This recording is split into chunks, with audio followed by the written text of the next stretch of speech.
सुत उवाच साधु साधु मुनि श्रेष्ठा योग कृष्ण पारायण। आप सभी लोग कृष्ण पारायण हैं।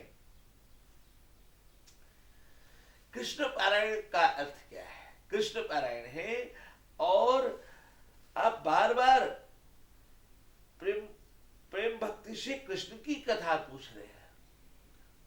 ये जो माघ महात्मा की कथा है, माघ महात्मा के इतिहास की कथा जो पूछा, इसको श्री सूत जी कह रहे हैं कि आप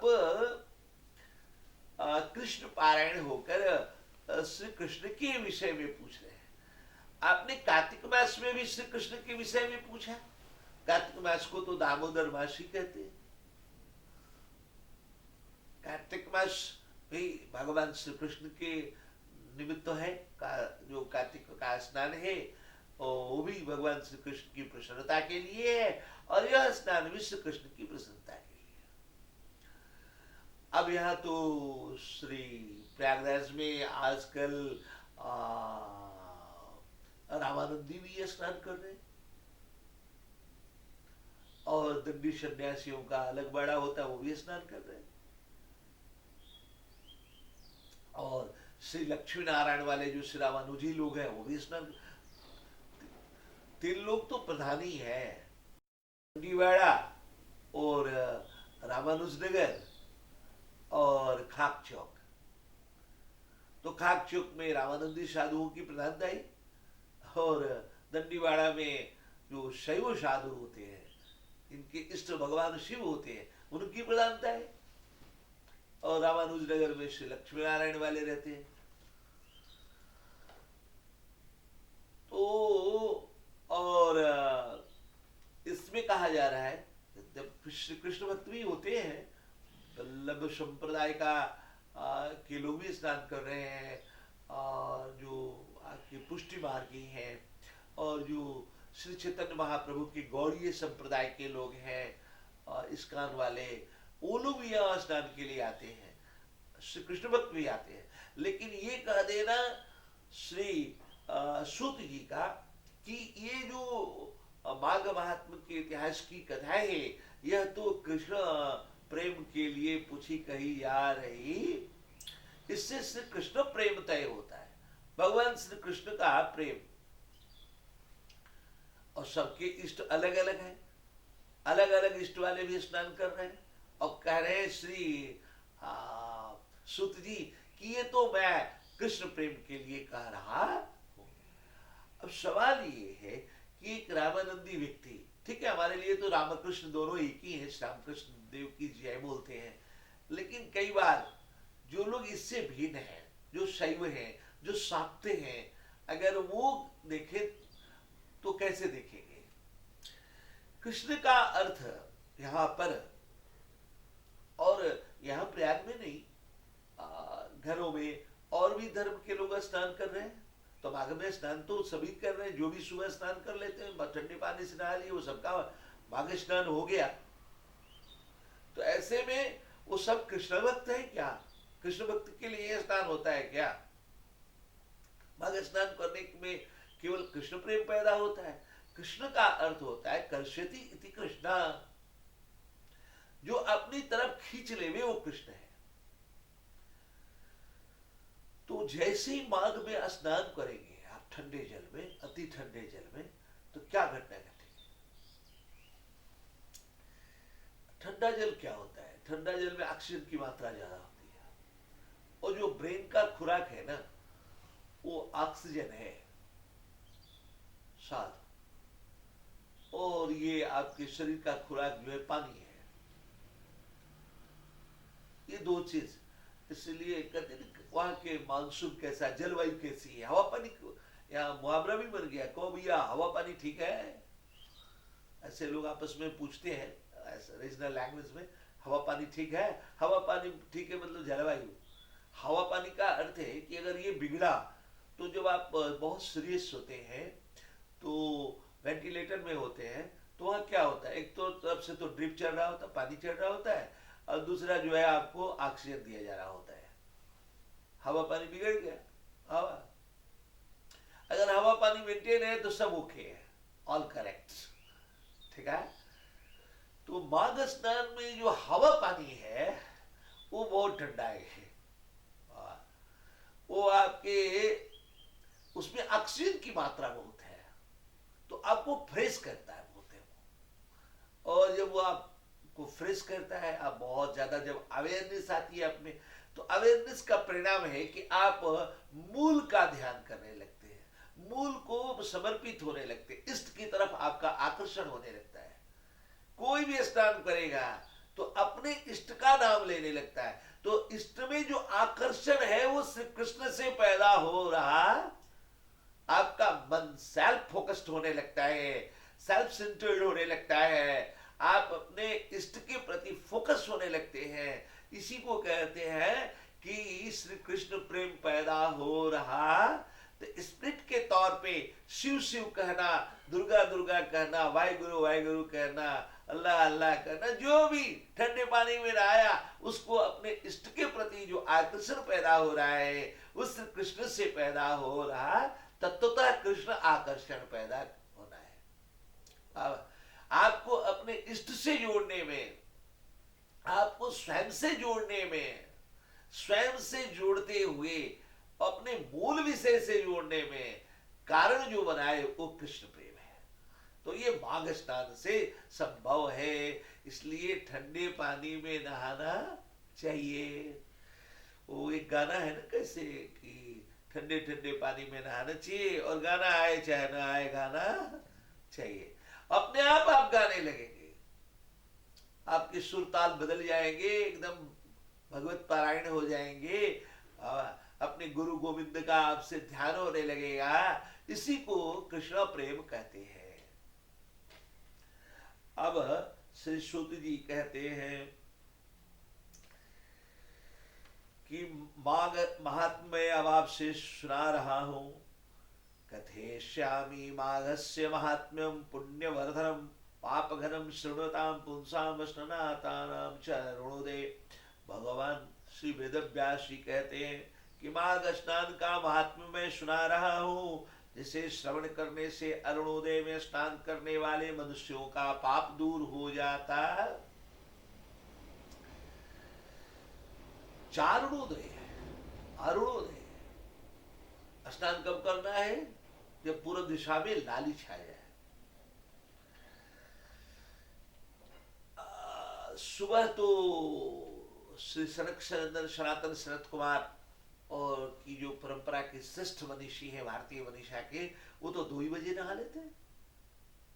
भारतीय मनीषा के समस्त जो बड़े देवालय हैं, जैसे बाबा विश्वनाथ में आप जाएंगे और आप मंगला आरती का दर्शन करते, आपको 2 बजे जाना पड़ेगा। 2 बजे से ये जो हरमंदिर साहब है, यहाँ 2 बजे से कीर्तन शुरू हो जाता है सुबह के। तो जो अरुणोदय काल है वो 2 बजे से शुरू हो जाता है भारतीय मनीषा के अनुसार। तो जो श्रेष्ठ लोग हैं, नंबर 1 के प्रथम पंक्ति के लोग, वो तो 2 बजे स्नान कर ले रहे हैं। फिर उससे जो नीचे हैं वो 3 बजे, 4 बजे, 5 बजे एकदम लालिमा छा जाए तब तक स्नान। और लालिमा छा जाए अरुणोदय, माघ स्नान का एक तरफ तो ठंडा पानी में नहा रहे और दूसरी तरफ गर्म भी होना चाहिए। अब ये देखिए क्या बात है। आप स्नान करते समय देखे होंगे भारत के लोगों को हाथ पैर सब जो है पहले अपना खुद से भी मसाज जैसा करते हैं, उसे रगड़ते हैं, फिर स्नान में जाते हैं। कारण क्या है? उसको गर्म कर रहे हैं। एक तो बाहर में सूर्योदय होता है और एक अंदर में सूर्योदय होता है। अंदर में गर्मी पैदा हो जाए तब स्नान जो है महत्वपूर्ण हो जाता है, तब स्नान सहज हो जाता है, तब स्नान दबाव नहीं देता। और अचानक उठे और आप स्नान करें तो अटैक हो सकता है। आप उसके लिए पहले फिट हो जाए, स्नान के लिए पात्र बन जाए। तो सूर्य, ये जो अरुणोदय है ना, अरुण कहते हैं जो सूरज की जो पहली लालिमा होती है पूर्व दिशा में, उसी को अरुण कहते हैं। अरुण मतलब लाल होता है, परंतु लाल का वह स्वरूप जो सूर्योदय के समय होता है। साथ तो लालिमा छा जाए। अब 2 बजे तो छाई नहीं रहेगी,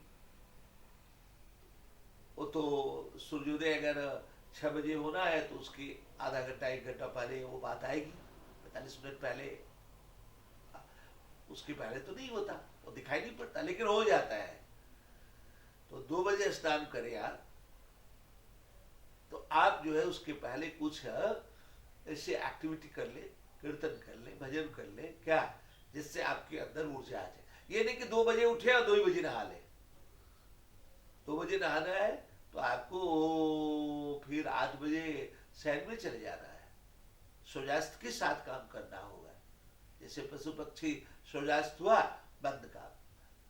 अब सूर्यास्त के बाद आपको भोजन वोजन कुछ भी नहीं करना है, उसके पहले जो होना था हो गया। सूर्यास्त के समय सो जाइए और फिर अपने आप स्वतः आपकी नींद खुल जाएगी। आधी रात के बाद फिर आप भजन कीजिए, शौच आदि से निवृत्त हुई, फिर जाकर आप स्नान कीजिए। तो सीधे स्नान में जाएंगे तो दिक्कत हो सकती है। उसी को ध्यान में लेकर के कहा है कि अरुणोदय काल में, अरुणोदय का अर्थ है कि सूर्य आपके स्नान के साक्षी बने। मतलब ज्यों के त्यों सोकर उठे स्नान न कर ले, कुछ सक्रिय हो जाएगा बाबा, तब जाकर के स्नान करें। आपके स्नान के साक्षी सूर्य भगवान जब होते हैं तो पाप का नाश हो जाता है। और क्या घटना घटती है, सारे पाप आपके नष्ट हो जाते हैं। पाप का जो परिणाम है ना, वो आलस्य है, अकर्मण्यता है। आप देखेंगे माघ स्नान के पूर्व आप आलस में रहते हैं और आप बहुत अलसाई से रहेंगे। जैसे ही आप स्नान करेंगे, अब आपको चद्दर वादर ओढ़ने का, टोपी पहनने का मन नहीं करता, बिल्कुल आप मुक्त हो जाते हैं। साधु, वो जो पाप है वो मर जाता है।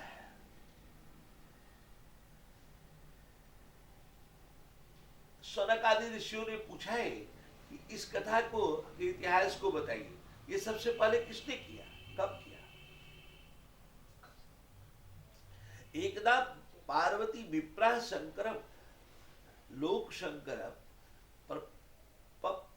पप्रक्ष विनयोपेता स्पृष्टवा तच्चरणाम्बुजम।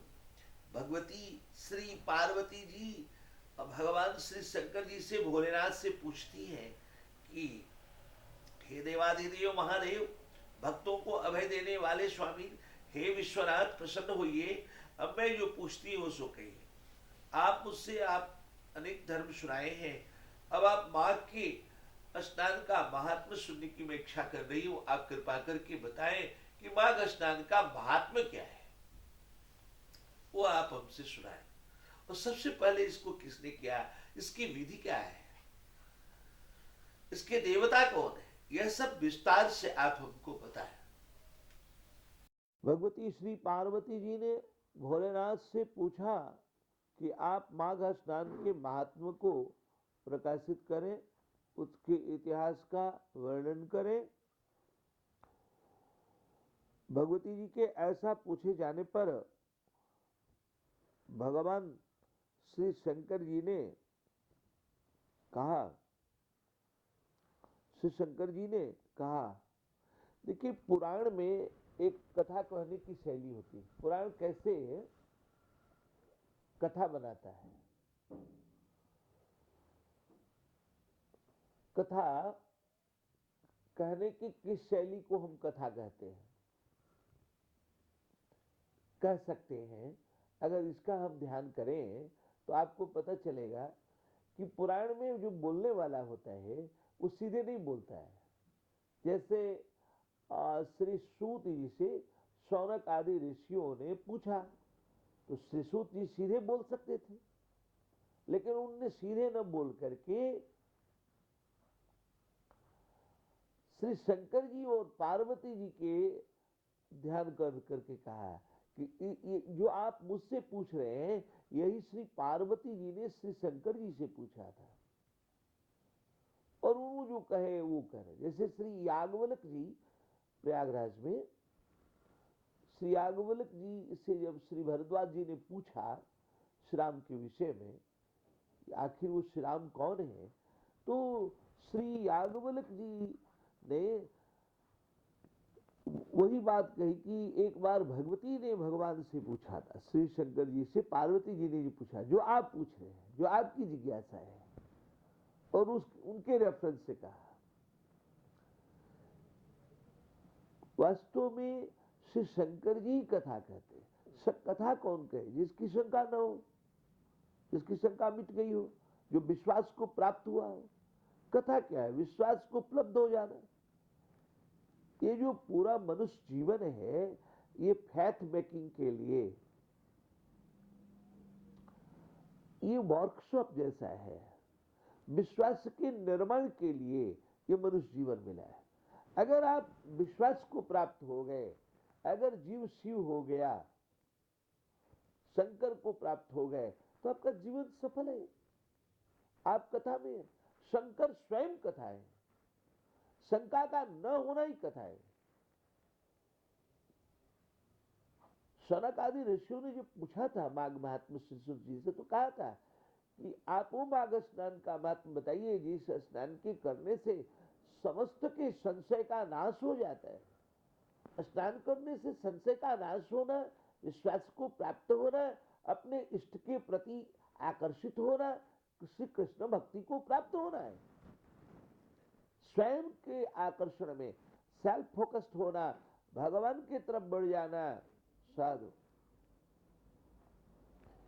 भगवान की तरफ आपका दिल दिमाग बढ़ जाए, ये तभी होगा जब भगवान भोलेनाथ, अब भोलेनाथ जो श्री शंकर जी हैं और पार्वती जी, वो मूल कथाकार हैं पुराणों में।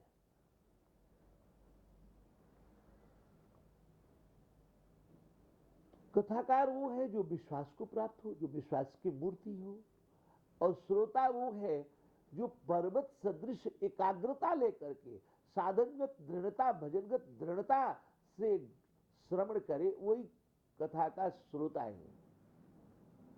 पार्वती श्रोता है। इसका मतलब क्या है? जहां कथा सुनी जाती है वहां पर बहुत सेंसिटिव होना, हाईली पेड होना कथा के प्रति, बहुत सिंसियरली कथा को लेना, अत्यंत होश बोध से कथा को लेना। साधु, यूं मैंने आपको निवेदन किया कि श्री शंकर जी और श्री पार्वती जी के बीच जो बात हो रही है उसको श्री सूत जी सुना रहे हैं। अब ये श्री सूत जी के अंदर ही, साधु, मन में बात आ सकती है कि श्री सूत जी श्री शंकर जी और पार्वती जी के रेफरेंस से क्यों बोल रहे हैं? वास्तव में श्री सूत जी के अंदर ही शंकर जी है और पार्वती जी भी है। हर कथा के अंदर, हर कथाकार के हृदय में बाबा भगवती पार्वती होती है और उसके मस्तक में भगवान शिव होते हैं, और ऊपर से नीचे कथा का प्रवाह होता है। हृदय की दृढ़ता, बाबा हृदय की दृढ़ता, गंभीरता, पर्वत सदृश गंभीरता, साधनगत दृढ़ता, हृदय में जो तय हुआ है उसके द्वारा कथा सुनी जाती है और विश्वास रूप शंकर से कथा कही जाती है। तो जो अंदर में कथाकार के है, उससे शंकर जी पार्वती जी के बीच जो हुआ है उसी को कथाकार कह रहा होता है। सो श्री याज्ञवल्क्य जी भी श्री शंकर जी और पार्वती जी के रेफरेंस से कहते हैं, और श्री सूत जी भी जब कहते हैं पद्म पुराण के माघ महात्म्य की कथा, तो श्री शंकर जी और पार्वती जी का रेफरेंस देकर कहते हैं। पुराणों में शैली है। अगला वक्ता अगले को तय करेगा, वो वक्ता किसी और को कहेगा कि वो कहे थे, फिर वो कहेगा कि वो कहे थे। मतलब मैं नहीं कह रहा हूं। कथाकार कथा तब नहीं हुए जब मैं कहे, मैं बिल्कुल मर जाए। तो मैं को मिटाने का साधन क्या है? कोट करना कि जो मैं कह रहा हूं ये पहले कहा जा चुका है, मैं इसमें निमित्त हूं, ये कोई मेरा अपना नहीं है। और इस भाव में रह करके कथा संभव है कहना, बाकी से कथा नहीं होती है। विडंबना ये है आज के डेट में, मैं कथा कह रहा हूं, मेरी कथा चल रही है, इस भावना से भावित हो जाते हैं। भगवान की कथा नहीं, मेरी कथा, माघ महात्म की कथा नहीं, मैं और मेरे से वो कथा है ही नहीं। तो श्री सूत जी ने कहा कि श्री शंकर जी कहने लगे भगवती जी के पूछने पर कि हे स्वामी प्रसन्न होइए, आपसे मैं पूछना चाहती हूँ कि इस माघ स्नान की विधि क्या है और इसके देवता कौन है, और ये सब विस्तार से आप बताइए। और सबसे पहले किसने स्नान किया, कब किया? साधु, जो कार्य आप कर रहे हैं माघ के इतनी ठंडी में स्नान, तो आप नहीं कर रहे हैं, एक तरह से आप जितने लोग स्नान किए हैं उन सबके तरफ से उनके आत्मा के प्रतिनिधि बनकर समस्त देवता, समस्त यक्ष, गंधर्व, किन्नर, अप्सरा, सब लोग स्नान करने आएंगे। ऐसा आया है शास्त्रों में कि माघ के महीने में सारे देवता, यक्ष, गंधर्व सब यहाँ आ जाते हैं। माघ मकरगत रवि जब होई, तीर्थ पति आव सब कोई, सारे के सारे लोग आ जाते हैं। कई क्षेत्रों में तो भारत में रिवाज है कि कोई भी अनुष्ठान करना है तो चूंकि देवी देवता चले गए हैं माघ स्नान में, इसलिए प्रयागराज में जाके ही अनुष्ठान संभव हो सकेगा महीने में। हजारों लाखों की संख्या में कल्पवासी अनुष्ठान पूर्वक यहाँ जीवन व्यतीत कर रहे हैं, माघ स्नान करते हुए अपने जीवन को सौभाग्यशाली बना रहे हैं और जीवन के मूल्य उद्देश्य को प्राप्त हो रहे हैं। श्री शंकर जी कहते हैं, श्री शंकर जी बोले कि अवृत यज्ञांत स्नान ऋषियों द्वारा मंगलचार किए जाने के पश्चात नगरवासियों से पूजित हो, राजाओं में श्रेष्ठ मृगयास के रसिक राजा दिलीप कौतूहल को प्राप्त हो शिकार की सामग्री लिए, चरणों में जूता पहने, नीली पगड़ी गोधा चर्म धारण किए, हाथों में धनुष धारण किए, अपने नगर से बाहर निकले। श्री शंकर जी ने कहा कि राजा दिलीप, अब हम रामानंदियों के लिए तो बहुत महत्वपूर्ण हो गया ये स्नान, क्योंकि राजा दिलीप इसमें प्रथम स्नान वाले आ रहे हैं।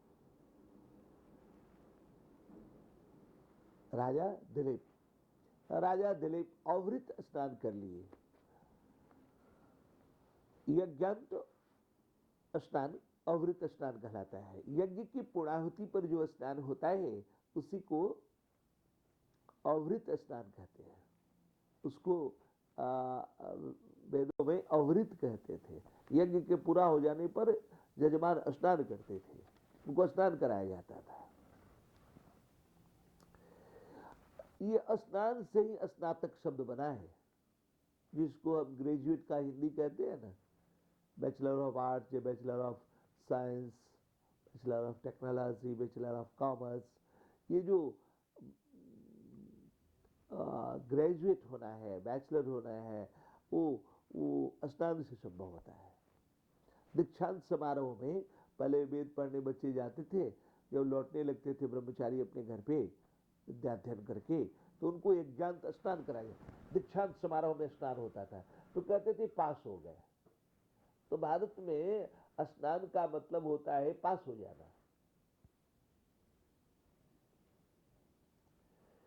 भैया अंतिम बेटी थी, शादी कर ली, आपकी कृपा से गंगा नहाइए, सब पूरा हो गया, आप कृपा कीजिए महाराज, हमारा गंगा नहाना बन गया है। गंगा नहाना मतलब पास होना। बाबा साधु, नहाना मतलब पास होना, ग्रेजुएट होना। अब देखिए दो बात, ग्रेजुएट और पोस्ट ग्रेजुएट। बाबा स्नान से तो आप स्नातक हो जाते हैं, और स्नान के उपरांत बाबा अगर आपने माघ स्नान कर लिया कार्तिक स्नान के बाद, तब तो आप पोस्ट ग्रेजुएट हो जाते हैं। पोस्ट ग्रेजुएट होना क्या है? प्रेम को प्राप्त होना पोस्ट ग्रेजुएट होना है। और ग्रेजुएट होना साधु सारी बुराइयों से, सारे पाप कर्मों से मुक्त हो जाना, सारे मल विकार से मुक्त हो जाना, स्नातक होना है, पास हो जाना है। अब पास होने के उपरांत परमात्मा का नाम लेना, भाग स्नान के उपरांत ठंडे ठंडे पानी से नहाइए और राम राम राम राम राम राम राम राम, तो नहाने से तो आप स्नातक हो गए, और भगवान के नाम लेने से, सेल्फ फोकस्ड होने से आप परास्नातक हो गए। साध साध ये भाग स्नान आपको कूल काम करता है, ये आपको जल क्रीड़ा करने का छूट नहीं देता है, यह आपकी गुदगुदी का स्नान नहीं है, स्किन डिप नहीं, ये आपकी आत्मा का स्नान बनाता है और आपको परमात्मा की तरफ ले जाता है। तो राजा दिलीप के लिए भगवान श्री शंकर जी ने कहा यज्ञांत में अवृत स्नान कर लिया, इसके बाद वो आखेट के लिए जा रहे हैं। तो ये जो प्रयाग है ना, प्रयाग तो यज्ञ याग से ही संबंधित है।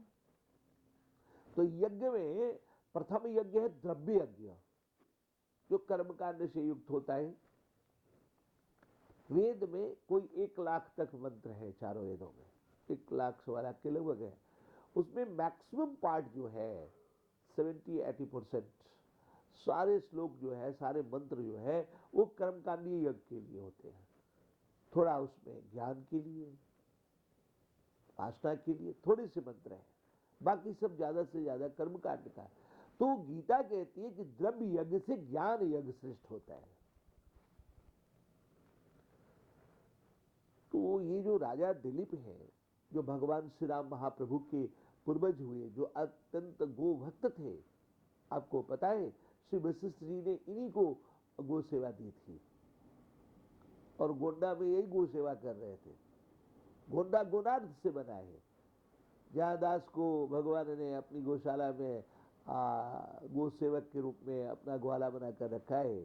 साधु श्री गुरुदेव भगवान की कृपा से गोंडा में विस्तार से गौशाला का निर्माण हो रहा है। तो वहां राजा दिलीप गौसेवा में एक दिन थे, और गौशाला में बाघ आ गया। अभी गौशाला है, वहां पर जंगल है, अभी भी जंगल है,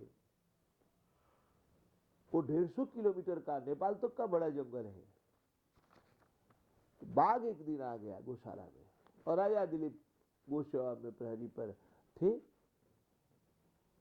बाघ को आया देखकर राजा दिलीप ने, अब बाघ को भी भूख है, तो राजा दिलीप ने क्या किया, उनने बाघ से कहा, हे व्याघ्र देवता, आप कृपा करके मुझे खा लीजिए, लेकिन गांव माता को न खाइए, गौ को न खाइए आप, क्योंकि गुरुदेव से हमें गौ सेवा प्राप्त है, आप मेरा ध्यान कीजिए, मुझे खा लीजिए। और जैसे ही ऐसे कहा, फिर क्या था, उस बाघ में से महाकाल भगवान शिव प्रकट हो गए, श्री शंकर जी। हे राजा दिलीप, आपकी सेवा से मैं अति प्रसन्न हूं। साधु स्वयं को समर्पित करके, स्वयं को मृत्यु में लेकर आप जब सेवा करते हैं तो मृत्युंजय प्रकट हो जाते हैं। साधु साधु ऐसे राजा दिलीप हैं। अब कर्मकांड का यज्ञ जो है पूरा हुआ। अब धीरे से गीता कहती है ना कि यज्ञ में जो पहला स्तर है वो द्रव्य यज्ञ का है, जिसमें आप हवन वगैरह करते हैं। फिर इसके बाद ज्ञान यज्ञ है, फिर इसके बाद जप यज्ञ है। यज्ञों में मैं जप यज्ञ गीता कहती है। आगे आगे बढ़ रहे हैं तो कई बार मन में बात आएगी ना कि जब यज्ञ पूरा हो गया तब क्यों जा रहे हैं राजा दिलीप जंगल में आखेट के लिए, अब क्या जरूरत रह गई, यज्ञ तो पूरा हो गया, क्यों जा रहे हैं। देखिए, जब तक जीवन में आपके यज्ञ नहीं पूरा होगा, यज्ञ किसको कहते हैं, यज्ञ कहते हैं जब आपको ये बात समझ में आने लगे कि जो भी मेरे द्वारा कर्म किए जा रहे हैं वो भगवान के कर्म है, ऑफ द राम, और जिसके माध्यम से कर्म हो रहा बाय द राम, और जिसके लिए कर्म हो रहा है for the Ram, of the ultimate and by the ultimate and for the ultimate, उस परम का कार्य है, उसको श्री राम कहे, श्री कृष्ण कहे, वाहिगुरु कहे, अल्लाह कहे, जो भी आपका मन आए दिल, जो आपका इष्ट का नाम वो कह लें, लेकिन वो परम, परम के लिए ये परम का कार्य है और परम के द्वारा है और परम की प्रसन्नता के लिए है। अगर इस तल पे आप जी रहे हैं, ऐसा महसूस हो रहा है, तब यज्ञ पूरा हो गया, जीवन यज्ञ पूरा हो गया और आपका स्नान हो गया, अमृत का यज्ञांत में आपका स्नान हो गया, आप पास हो गए, आप स्नातक हो गए, परास्नातक। अब स्नातक तो हो गए, तो परास्नातक होने के लिए आपको आगे बढ़ना पड़ेगा। एक साथ सारी वासना नहीं मर जाती है, एक साथ सारे विकार खत्म नहीं हो जाते, अनंत तल है उसका। साधकों को ये पता है कि भजन जब करते हैं ना, तो भजन करते करते एक दिन अचानक ऐसा ध्यान में स्वप्न में आ जाएगा, लगे अरे हम तो कुछ भजन ही नहीं किए भी, लगता है। वो ऐसे ही है जैसे आप जल निकालने के लिए पाइप काटते हैं ना पृथ्वी में, तो क्या होता है, जल आ जाता है, फिर कुछ देर में पत्थर आ जाता है, बालू आ जाता है, लेकिन एक तल ऐसा आएगा जहां जल ही जल होता है, उस पे ले जाकर बांध देता है। तो जल आ गया तो इसका मतलब नहीं कि ये जल ही जल है, अभी अंदर पत्थर भी हो सकता है। अंतिम में केवल जल ही जल है, वहां पे ले जाकर बांधना सबसे उत्तम होगा। और जो लोग बस जल देखे, अब बांध दिए, 10-20 फीट पे पानी आ गया, बांध दिया, फिर तो गर्मी में सूख जाता है, जल छोड़ देता है, लेकिन उस अनंत स्रोत में ले जाकर बांधेंगे। तो ऐसे ही बहुत लोग थोड़ा बहुत भजन करते हैं और उनका मन शांत हो गया, काम क्रोध से मुक्ति मिल गई, उसे हो गया काम, अब क्या करना है, तो फिर चढ़ जाएगा वो। श्री कबीर साहब जी ने कहा है, मन को मरा जान मत करे विश्वास, मरे मन को भी मारते रहना चाहिए। यज्ञ पूरा हो गया राजा दिलीप का, यज्ञांत स्नान हो गया अमृत, फिर भी शिकार के लिए जा रहे हैं। अब शिकार के लिए क्यों जा रहे हैं?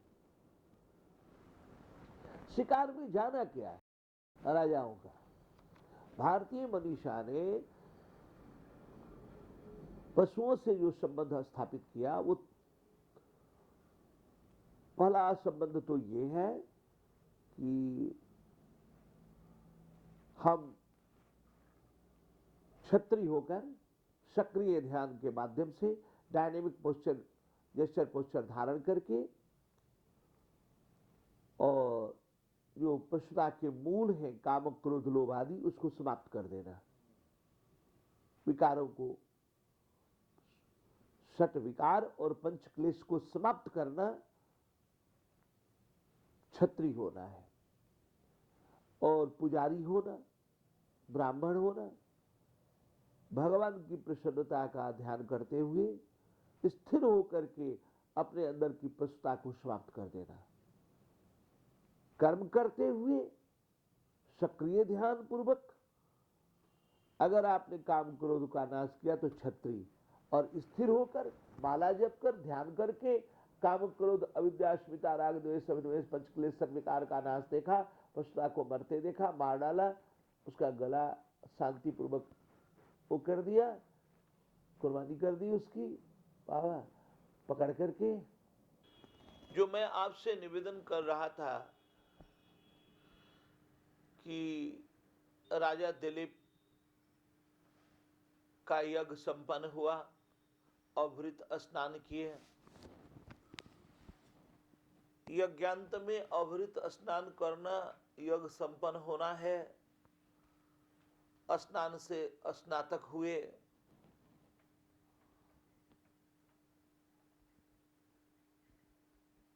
स्नान शब्द से ही स्नातक बना। पहले दीक्षांत समारोह में स्नान होता था। जब वैदिक ब्रह्मचारी अध्ययन उपरांत अपने निज निवास को लौटने लगते थे तो उनको दीक्षांत समारोह में स्नान कराया जाता था। वो स्नान उनको स्नातक बना देता। स्नान हो गया मतलब जीवन परीक्षा पास कर गए। अभी भी भारतवर्ष में नहाने को पास होना कहते हैं। कहते हैं कि भैया गंगा नहा लिए। स्नान करने का मतलब है कि दोष और विकार का हानि हो गया। साधु, दोष और विकार नष्ट हो गए। काम क्रोध लोभ रूप जो विकार है, सत्विकार है, उसकी जो अग्नि है वो शांत हो गई। लेकिन स्नान के उपरांत जब आप भगवान नाम जपते हैं, यज्ञ का कई स्तर होता है। एक तो द्रव्य यज्ञ है। द्रव्य यज्ञ पूरा हो गया, कर्मकांड पूरा हो गया। और जब कर्मकांड पूरा हो गया तो स्नान हो गया इस तरह का। लेकिन जो ज्ञान यज्ञ है, जो जप यज्ञ है, यज्ञ के कई स्वरूप हैं, परंतु अगर मुख्य रूप से देखा जाए, उसको कैटेगराइज किया जाए तो द्रव्य यज्ञ, ज्ञान यज्ञ और जप यज्ञ।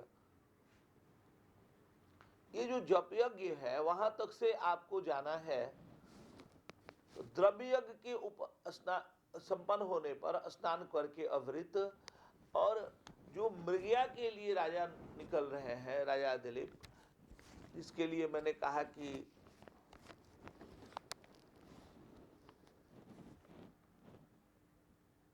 डायनेमिक जेस्चर पोस्चर से सक्रिय ध्यान पूर्वक यदि आप अपने अंदर पशुता के मूल काम क्रोध को नष्ट करते हैं तो वो आपको क्षत्रिय बनाता है।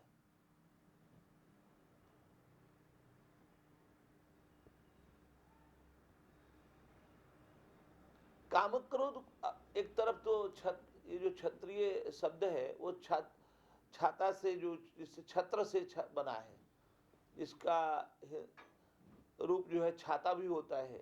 जो समाज के लिए छत्र बनता है, जो प्राणी मात्र का छत्र है, उसी को छत्र धारण करने का, राजा बनने का अधिकार प्राप्त है। आप देखे होंगे राजा के सिंहासन के ऊपर छत्र विराजमान होता है। छत्र क्या है? वो सबका छत्र बनता है, इसलिए वो स्वयं छत्र के नीचे होता है। जब आप धर्मो रक्षति रक्षते धर्म, जब आप धर्म की रक्षा करते हैं तो धर्म अपने आप रक्षा करने लगता है आपकी। तो क्षत्रिय धर्म की रक्षा करते हुए दूसरे के लिए जो छत्र बनता है, उसके ऊपर साक्षात धर्म स्वयं छाता बन के प्रकट हो जाते हैं।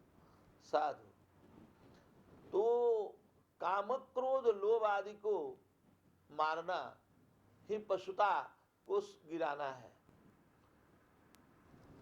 तो राजा दिलीप मृगया के रसिक राजा आया है, नगरवासियों से पूजित होकर। मृगया के रसिक राजा, मृगया के रसिक राजा, जैसे श्रीमद् भागवत जी में आया है कि पीबत भागवतम रसमालयम मुहुर्हो रसिका भूवि भावुका। रसिकों को, भावुकों को बार बार भागवत रस पीना चाहिए, जब तक कि आलयम, जब तक कि वो बेहोशी को न प्राप्त हो जाए।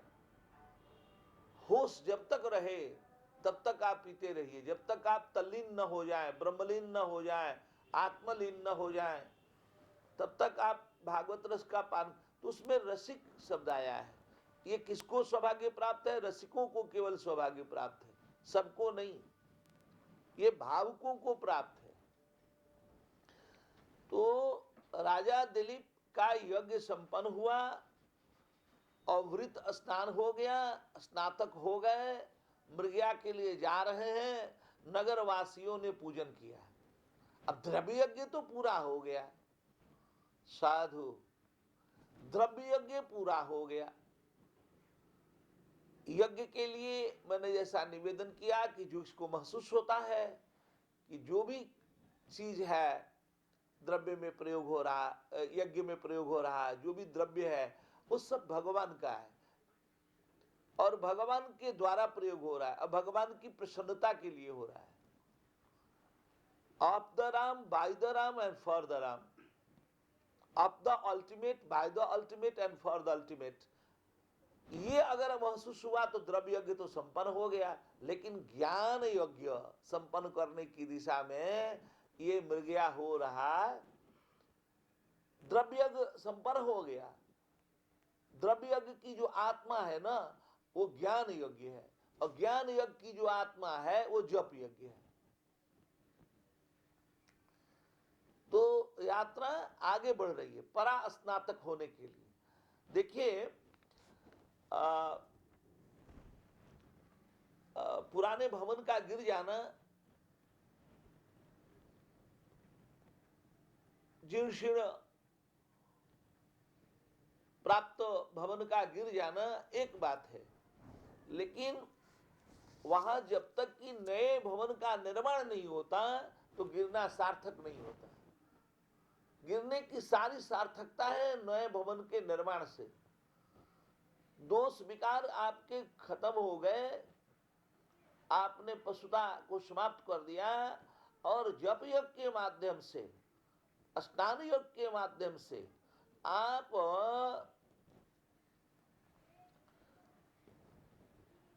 नए भवन का निर्माण करते हैं। द्रव्य यज्ञ हो गया, द्रव्य यज्ञ से नींव पड़ सकता है और ज्ञान यज्ञ से भवन का निर्माण होगा और जो जप यज्ञ है वह उसके शिखर को तय करता है। इसलिए अभी क्रम जारी है, अभी बात पूरी नहीं हुई है। बात पूरी तब होगी जब आप जप और स्नान तक पहुंच जाएंगे। तो द्रव्य यज्ञ संपन्न होने पर जो श्रेष्ठता आई उसी में नगरवासियों से पूजित होकर राजा दिलीप मृगया के रसिक, ये मृगया के रसिक सुन करके बहुत सारे लोग जो मांसाहारी होते हैं वो लोग शक में पड़ जाते हैं कि ये शायद श्री राम जी के जो पूर्वज थे और श्री राम जी थे, श्री सीताराम जी, ये लोग जो है मांसाहारी थे।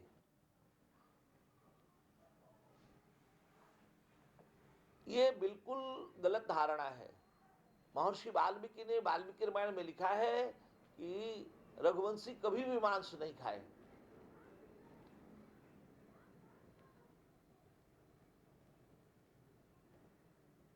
उनके अहिंसक होने से ही वो जहां रहते हैं उस औरा का, उस लोकेशन का, उस प्लेस का नाम अवध है, अयोध्या है।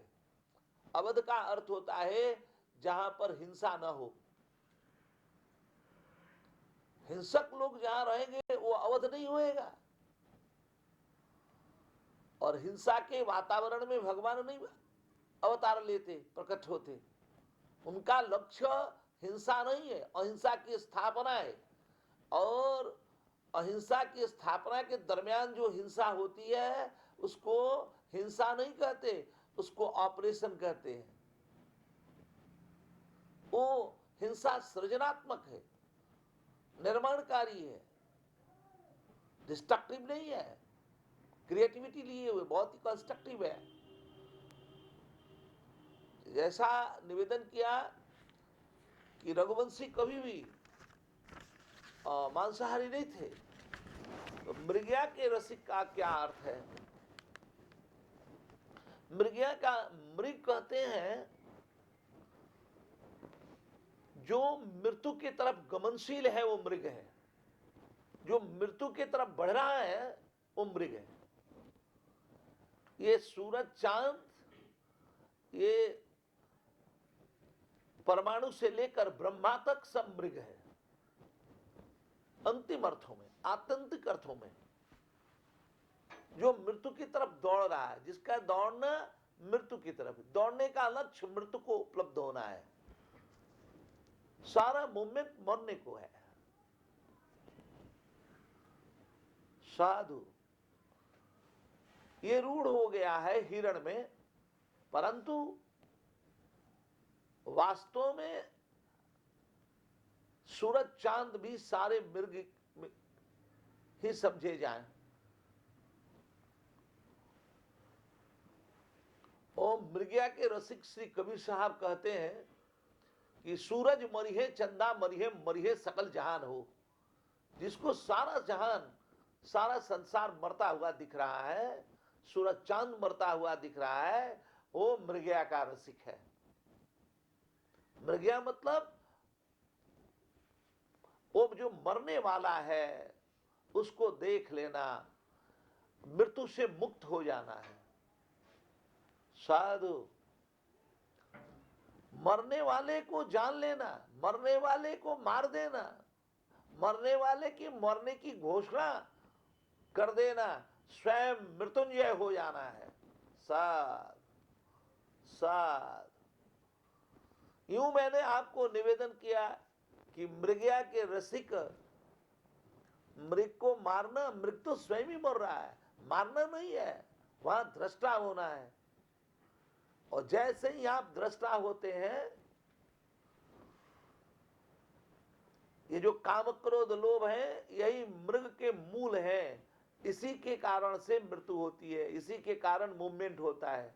अगर काम क्रोध लोभ मोह अहंकार ईर्ष्या आदि न रहे तो मूवमेंट नहीं होगा। सारी गति का कारण है काम क्रोध आदि। साधु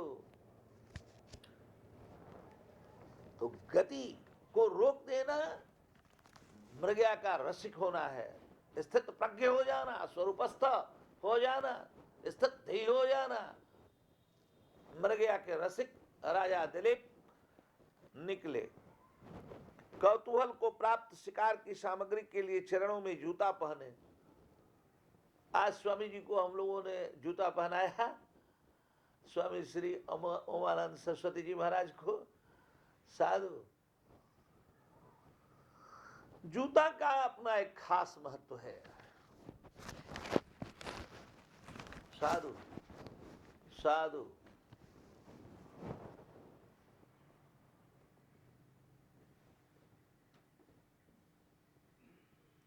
ये माघ का महीना चल रहा है। माघ के महीने में जूता का दान और छाता का दान, कमंडल का दान, ये सब बहुत महत्वपूर्ण है। साधु साधु ठंडी बहुत है, इसलिए जूता का दान बहुत महत्वपूर्ण होता है।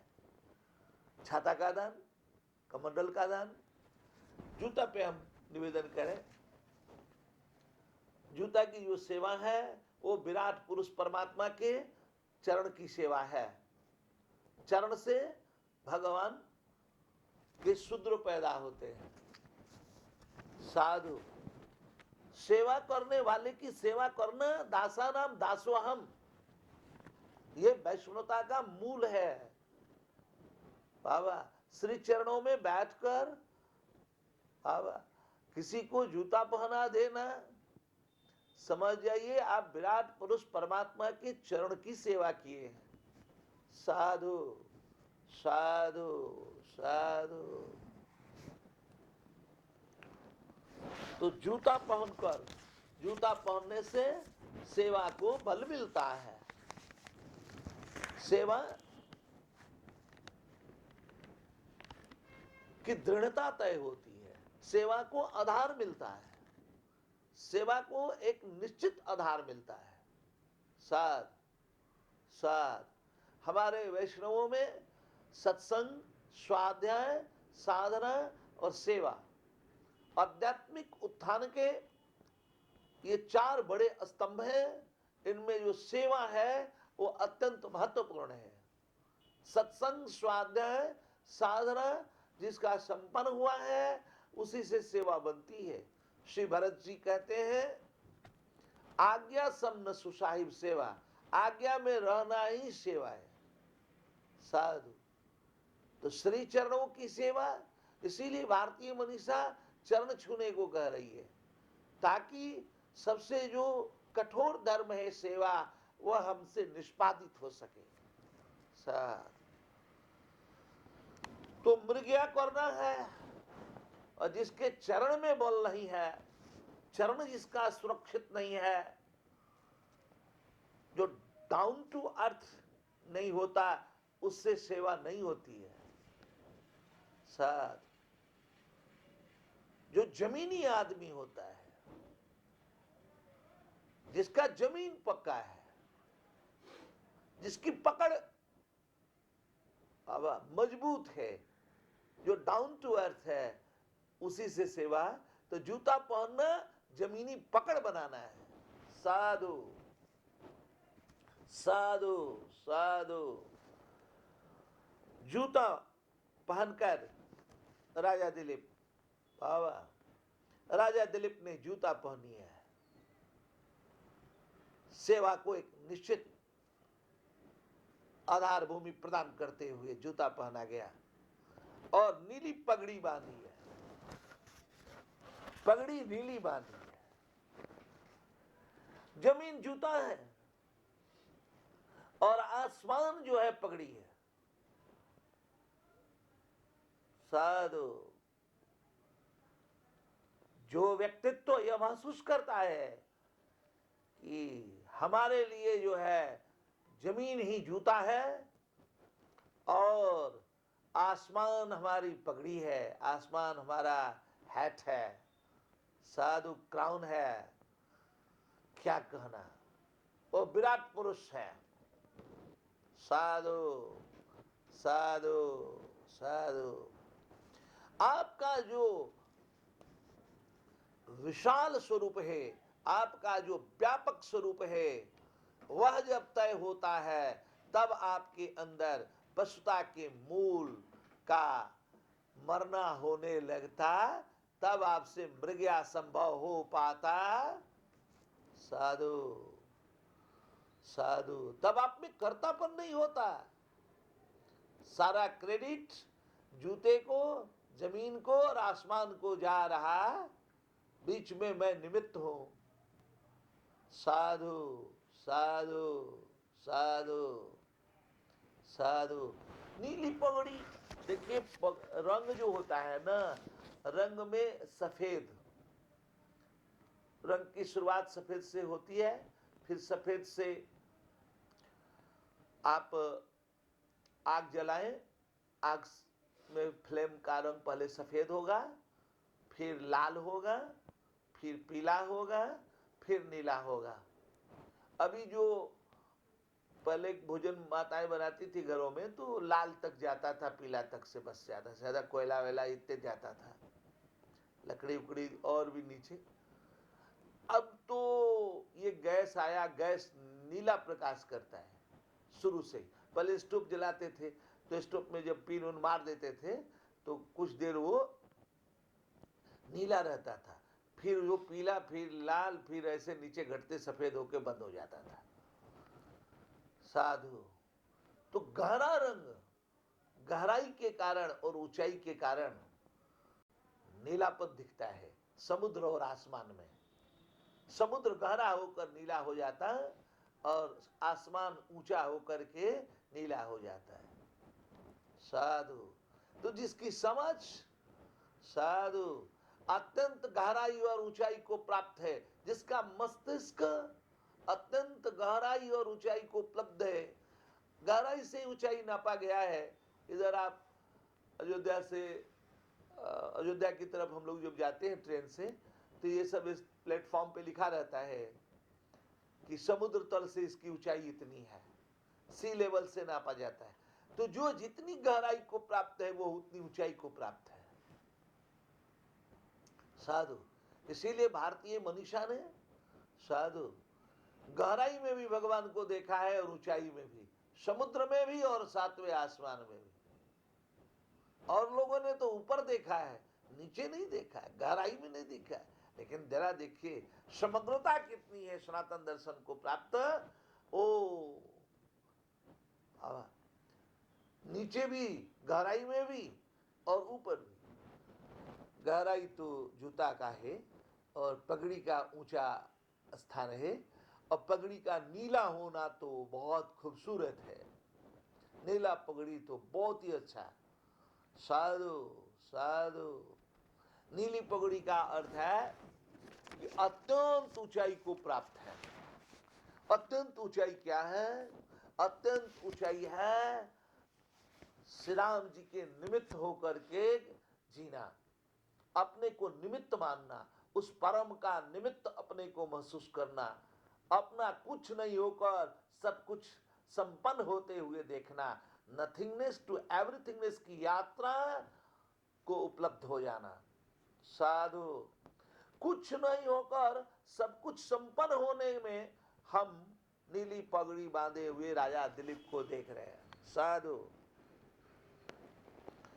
और गोधा चर्म के दस्ताने पहने हुए, धनुष्वान धारण किए हुए, बख्तर धारण किए हुए, ताकि बाहर का कोई आक्रमण होए सेफ्टी के लिए उसका असर न होवे। और बाण चलाने में, धनुष खींचने में हथेली को तकलीफ न होवे, अंगुलियों को चोट न लगे, उसके सुरक्षा के लिए दस्ताना पहना गया है। साधु। ताकि किसी तरह से मजबूती में समझौता न किया जाए, मजबूती बिल्कुल तय हो जाए। कोई बाण, क्योंकि इसी में, इसी परंपरा में आगे चलकर श्री राम जी आएंगे, जिनके नाम से इस परंपरा की आत्मा का नाम राम है। रघुवंशियों की, राजा दिलीप की आत्मा का नाम राम है। इसका बाण कभी निष्फल नहीं होता। और बाण रूढ़ हो गया है श्री राम जी को लेकर, राम बाण। कृष्ण बाण नहीं, अर्जुन बाण नहीं, भीष्म बाण नहीं, राम बाण। वो राजा दिलीप की आत्मा है। साधु। आधार जब मजबूत होता है तो उसका शिखर भी मजबूत होता है। राजा दिलीप की तैयारी श्री राम के प्राकट्य की हो रही है। साधु। इसीलिए हम रामानंदी खाक चौक वाले राजा दिलीप को माघ स्नान करते हुए देखकर अति प्रसन्न हो रहे, और उनके साथ हम लोग भी गंगा में गोता, त्रिवेणी में गोता लगा रहे। कथा सुनना, देखिए जानना और जीना अगर दो है, इसका मतलब है कि जानना अंतिम जानना नहीं है। जिस दिन अंतिम जानना होगा तो जानने से ही जीना घटित हो जाता है। स्नान को जान लिया, फिर स्नान संपन्न हो गया। साधु।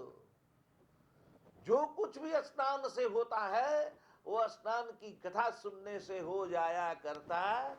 स्नान के महत्व प्रकाशना से आपकी आत्मा का स्नान हो जाता है।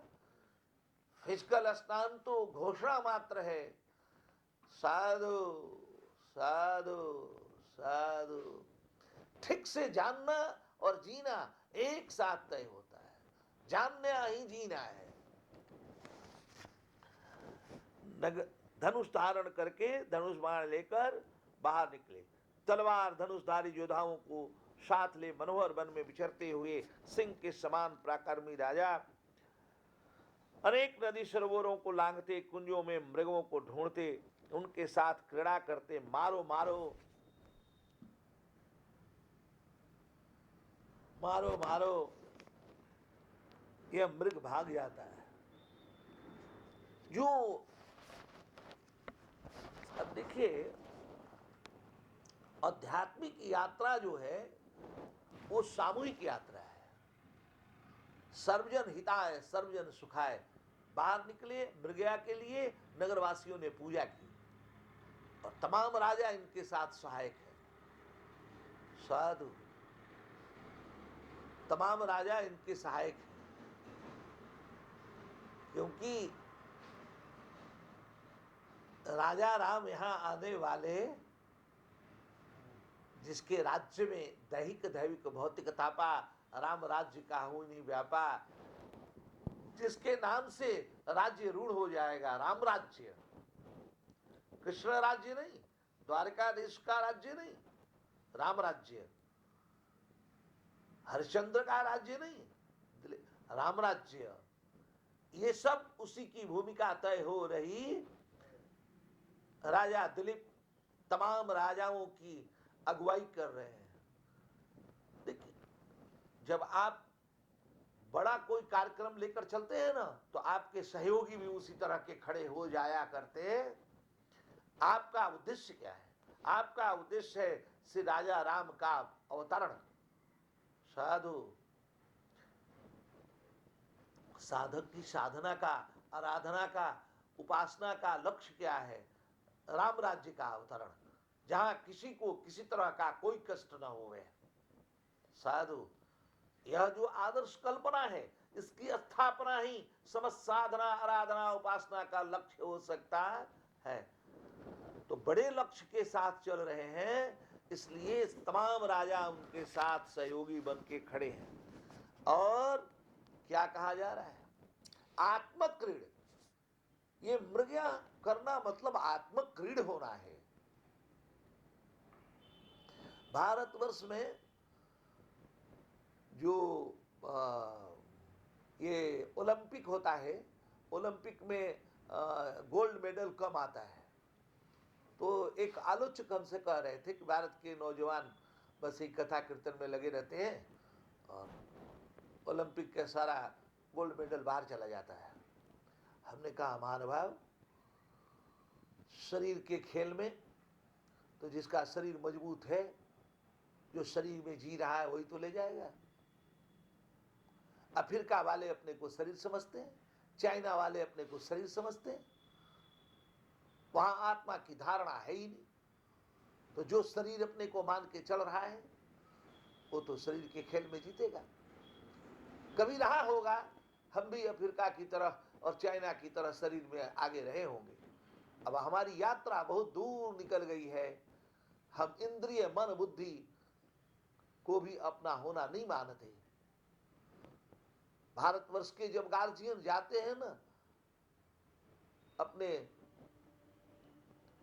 प्रोजेक्ट में काम करने, तो घर पे गार्जियन बच्चों को कहकर जाते हैं, बताकर जाते, खेलना मत, देखना ही खेलेगा तो बताना जरा। भारतवर्ष में खेल को बहुत निंदा की दृष्टि से देखा जाता है। वास्तव में जैसे जैसे आप आगे बढ़ते हैं तो आपकी डिक्शनरी बदलने लगती है, भाव के बदलने से भाषा बदल जाती है। खिलाड़ी हमसे खेल न करो, ये बड़ा खिलाड़ी है, इससे सावधान रहिएगा, हम तुम्हारे सब खेल जानते हैं। साधु, अब ये अलग बात है कि विकास के नाम पर हम जो है एमए से नर्सरी में जाने की तैयारी कर रहे हैं और भारत सरकार इस पर जुटी हुई है कि हमको भी ओलंपिक लाना है, हमको भी बच्चों को खिलाना है, माताएं भी खिलाड़ी बनेंगी। पहले तो माताओं को भारतवर्ष में खिलाड़ी कह दिए, बड़ी खिलाड़ी है, गाली है। भारतवर्ष की माताओं को खिलाड़ी कहना गाड़ी गाली है। बाबा, मर्द को भी कह दिया जाए कि बड़ा खिलाड़ है ये, हमसे न खेल करो, ये सब निंदा के अर्थ में प्रयोग हो रहा है।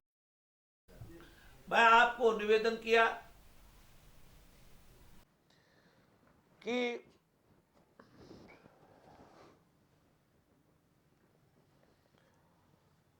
राजा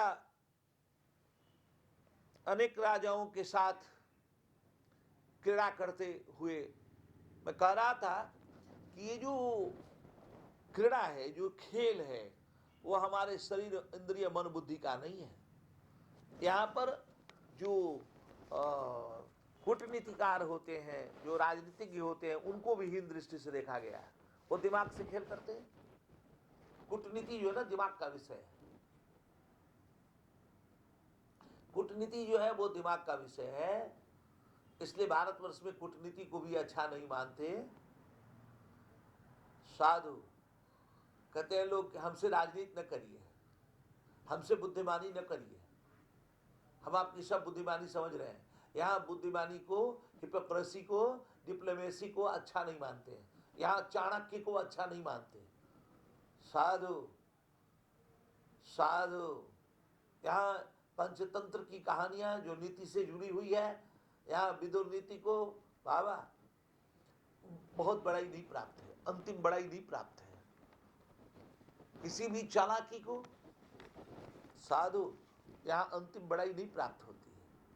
यहाँ तो आत्मक्रीड है।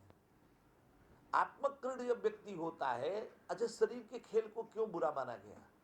क्योंकि शरीर में जब खेलेंगे ना तो आपको अपने जीत का ध्यान होता है, दूसरे के हार को ही आप उत्सव के रूप में लेते हैं। यही बात इंद्रिय मन बुद्धि के भी खेल में होता है, कूटनीति आदि में भी यही सब होता है, बुद्धिमानी चालाकी में भी होता है। जब आत्मक्रीड होते हैं तो आप दूसरे के जीत को अपना जीत समझने लगते हैं, सबकी जीत में अपनी जीत मानते हैं, यूनिवर्सल इंटरेस्ट को अपना पर्सनल इंटरेस्ट पूरा होता हुआ भी देखते हैं। यूनिवर्सल इंटरेस्ट में आपका पर्सनल इंटरेस्ट सर्वजन हिताय सर्वजन सुखाय होने में अपना व्यक्तिगत हित भी समाहित रहता है, अलग से उसका सोच नहीं करना पड़ता है। इसलिए हमको आत्मक्रीड होने में यह तय हो रहा है।